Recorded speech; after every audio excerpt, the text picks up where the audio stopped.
The ocean stretched endlessly beneath a velvet night sky, the gentle sway of the ship usually a source of comfort to the nearly 2,300 passengers aboard the RMS Queen Anne.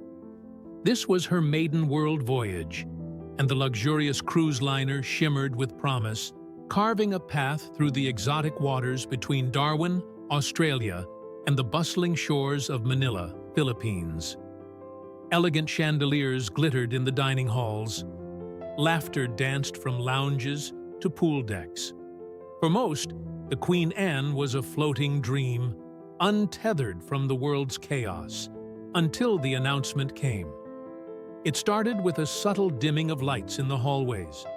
Passengers barely noticed, attributing it to energy conservation or the ship's ambient mood settings. But then, the message came over the intercom. Calm, precise, but chilling. Ladies and gentlemen, this is your captain speaking. We request all passengers to remain inside their cabins starting from 1900 hours. Please draw your curtains and turn off all interior lights that are visible from outside. The outer decks will be closed for your safety. We appreciate your cooperation as we navigate through a sensitive region. Sensitive region? Whispers spread like wildfire across the ship. In the Horizon Lounge, forks paused mid-air. Drinks were left half-sipped. Couples stared at each other, brows furrowed. Laura Beckett, a travel blogger from Toronto, instinctively reached for her camera. But even before she could snap a reaction shot for her social media, she sensed something different. This wasn't an ordinary safety drill. The tone wasn't routine, it was defensive. Her husband, Mark, an ex-Navy officer who rarely panicked, had gone still. "They're not saying it, but I will," he murmured. "Pirates." The word was almost laughable. Pirates? In the 21st century? But as the ship's outer decks locked shut and the pool lights flickered off, the laughter died. Reality crept in. By 7 p.m., the corridors were silent, curtains drawn, cabins darkened. Outside, the vast sea was a black mirror, reflecting nothing.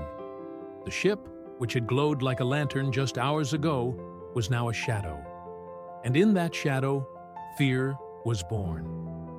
Inside cabin 9012, Laura sat cross-legged on the bed, her laptop screen dimmed to avoid casting reflections through the curtains. Mark stood by the door, tense, listening.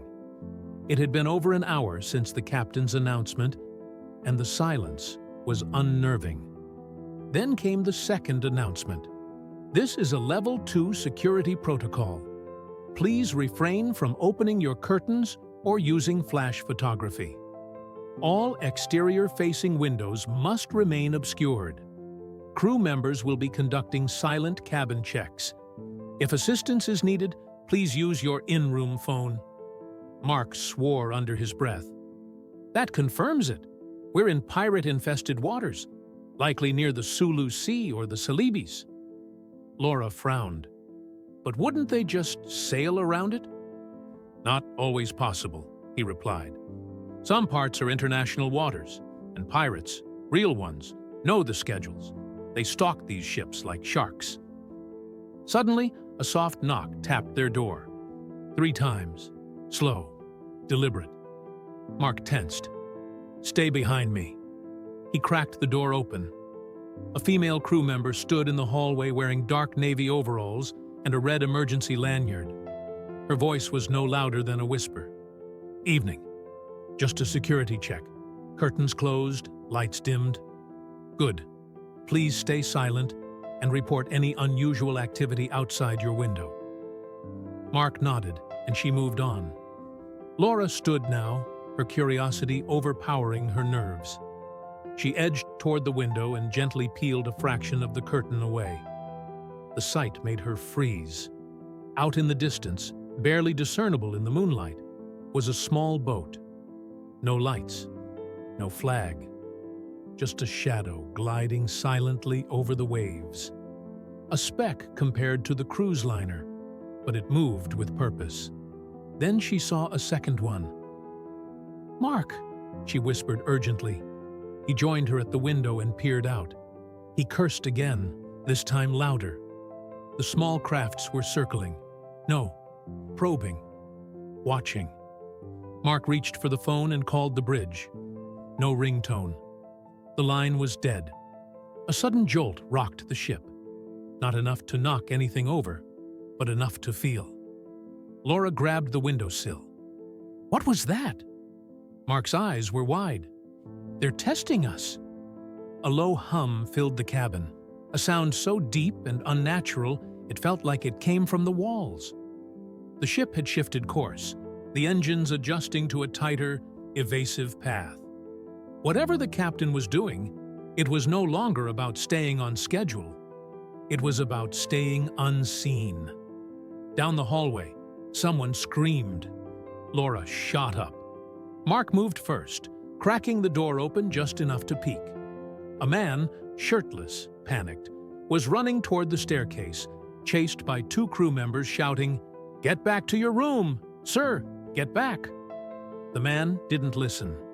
He turned the corner, and then a loud metallic clang echoed down the corridor. A security door had sealed behind him. The crew was locking down floors.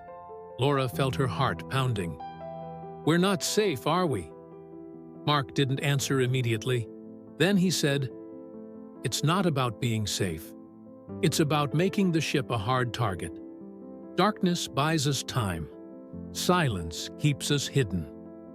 Outside, the boats had moved closer. Laura counted 4 now, maybe more beyond the horizon. Suddenly, the lights flickered. Once, twice, then went dark. Emergency lighting kicked in, a dim red glow filling the cabin. Then came the worst sound yet. Not from the inside, but from above. Laura and Mark stared at the ceiling. Another thud, then a dragging sound. Someone, or something, was on the top deck. Laura backed away from the window, her breath shallow. "They're boarding." Mark went to his suitcase, pulled out a compact flashlight and the Swiss Army knife he'd snuck through security. "Stay behind me!" The intercom crackled to life again, but this time it wasn't the captain. The voice was younger, breathless. "This is Officer Patel from deck security. We have unidentified movement on the port side. All passengers, remain silent, stay low, and wait for further instructions." The line cut. The fear that had hung like fog before now turned to ice. A sudden clatter outside their cabin door snapped them both into silence. Boots, several, running down the corridor. Were they crew? Pirates? No way to know. The footsteps faded, but the fear remained. Somewhere down the hallway, a door slammed, then another. Screams, muffled, short-lived, pierced the eerie stillness. Laura clutched Mark's arm. "They're inside, on the ship." He didn't reply, but he handed her the flashlight. "If something happens, and I tell you to run, don't hesitate." Before she could protest, the ship tilted slightly, turning hard to starboard. From their window, the moonlight shimmered across the ocean surface, and then a flash, a distant flare, another. 2 signal flares in the sky, red, urgent. Mark gasped. "Those are distress signals." The intercom returned, Captain Howard's voice now, strained but resolute. "To all passengers, remain calm. The ship is currently being escorted by maritime security. Reinforcements are en route. Do not open your doors. I repeat, do not open your doors. This is not a drill." Seconds later, a boom shook the hull. The lights went out completely. Laura screamed, but Mark pulled her close, whispering, "They're firing warning shots, likely from a patrol ship." The couple crouched in the dark, listening to the chaos outside. Another loud bang echoed, then a deep mechanical groan from the starboard side, followed by shouting in a foreign language.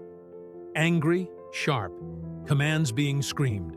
Then, like a switch being flipped, silence. No boots, No gunfire, no flares, just the soft lull of waves once again. Minutes passed, then 10, then 20. Finally, the intercom crackled back. "Ladies and gentlemen, this is your captain. I am relieved to inform you that the threat has passed. A Philippine Navy vessel has responded to our distress call. All hostile crafts have retreated. We are safe. However, we ask all passengers to remain in their cabins for the remainder of the night. More information will be shared at dawn. Thank you for your courage." Laura collapsed into tears, shaking. Mark let out a slow breath, his eyes still on the window, half expecting another shadow to rise. Dawn broke hours later, casting gold over the endless sea. The ship resumed its voyage, cautiously, escorted now by armed patrol boats on either side. At breakfast, passengers gathered in hushed circles. No one joked, no one laughed. Everyone had heard or seen something, but no one had answers. That evening, the captain appeared in person at the main dining hall. Applause met him, grateful, emotional, but the look on his face was solemn. "Last night," he began, "was not a part of anyone's itinerary. But you were brave, and more importantly, you were silent.